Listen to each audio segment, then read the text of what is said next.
cet accord fait très peur à certains, à commencer par les agriculteurs européens. On retrouve notre correspondant Paul Germain en direct de Bruxelles. Paul, est-ce que la dernière version de cet accord est en passe de rassurer ?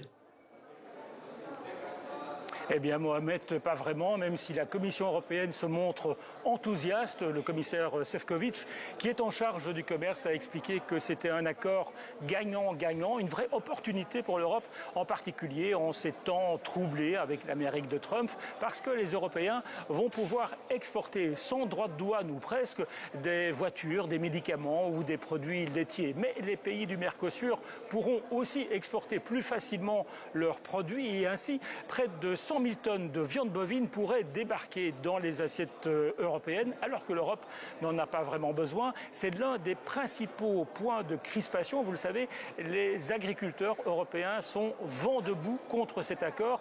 Ils parlent d'une concurrence déloyale. Du coup, pour faire passer la pilule, eh bien, la Commission européenne a imaginé un mécanisme de sauvegarde, une possibilité de suspendre l'accord si, par exemple, un pays européen se retrouvait tout à coup submergé de tel ou tel produit du Mercosur. À voir maintenant si cela suffira pour convaincre des pays comme la Pologne ou la France. Emmanuel Macron a toujours fait de la résistance jusqu'ici. Il faut préciser que les 27 doivent encore ratifier le texte proposé par la Commission. Bref, la messe n'est pas encore dite, d'autant que le Parlement européen, où je me trouve, doit aussi donner sa bénédiction. Paul Germain en direct de Bruxelles pour TV5 Monde. Merci beaucoup Paul pour toutes ces précisions.